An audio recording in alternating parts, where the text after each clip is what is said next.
Super over से होगा IPL final का फैसला। दोस्तों जीटी वर्सेस सीएस के मुकाबला 28 मई संडे को शेड्यूल्ड था, पर लेकिन बारिश बरसती रही और पोस्टपोन हो गया मुकाबला जो है 29 मई मंडे को।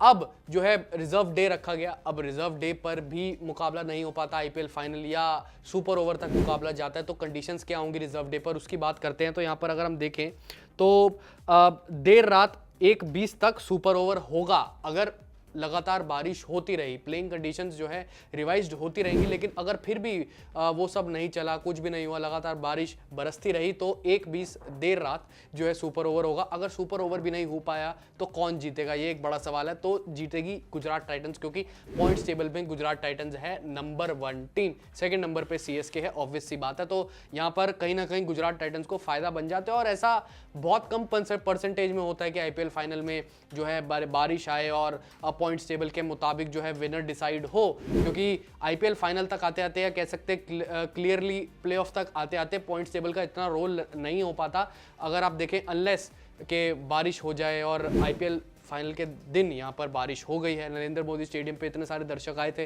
महेंद्र सिंह धोनी को चीयर करने के लिए, सीएसके को चीयर करने के लिए, और जहाँ पर जीटी की जर्सीज होनी चाहिए थी नरेंद्र मोदी स्टेडियम में, क्योंकि जीटी का होम ग्राउंड है, वहाँ पर सीएसके की जर्सीज थी, पूरा पीले रंग से भरा हुआ था। लेकिन फिर अनफॉर्चुनेटली बारिश आ गई और लगातार बारिश ज़्यादा होती रही, कम होती रही, ड्रिजलिंग कम होती रही, फिर ज़्यादा होती रही, और एक वक्त ऐसा था कि 9 बजे के आसपास बारिश रुकी भी थी, थम गई थी, और वहाँ पर सुपर सॉपर्स आए थे, ड्रेनेज सिस्टम ने अपना काम करना शुरू कर दिया था, और जो आउटफील्ड है उसमें से पानी जो है वो समेट रहा था, बाहर लेकर जा रहा था, और फिर लगातार जो है रोलिंग भी चालू हो गई थी, कवर्स भी उतर चुके थे पिच के ऊपर से। फिर उसके बाद अचानक से 9:15 या 9:20 के टाइम तक बारिश फिर से शुरू हो गई।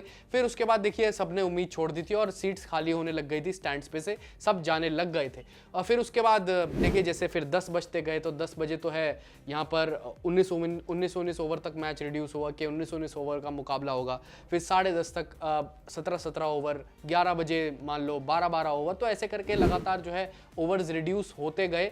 अगर रिजर्व डे पर भी ऐसा कुछ हुआ तो ओवर्स रिडक्शन और बाकी सब चीज़ों का रूल फॉलो होगा, लेकिन अब रिजल्ट तो चाहिए। अब रिजल्ट तो यही माना जाएगा ना कि भाई अब यहाँ पे जो है एक ही विनर हो। आपको मैं एक साधारण सी चीज़ बताता हूँ, वही दोबारा से जाते जाते कि अगर यहाँ पर विनर नहीं मिल पाता है बारिश की वजह से, और बारिश लगातार आती रहती है, तो 1:20 पर जो है सुपर ओवर होगा। अगर सुपर ओवर भी नहीं हो पाता, बारिश लगातार आती रहती है 1:20 देर रात, तो फिर गुजरात टाइटंस को यहाँ पर विजेता घोषित कर दिया जाएगा आईपीएल 2023 को, और लगातार दूसरी बार यहाँ पर गुजरात टाइटंस विजेता बन जाएगी। साल आईपीएल 2022 में भी बनी थी।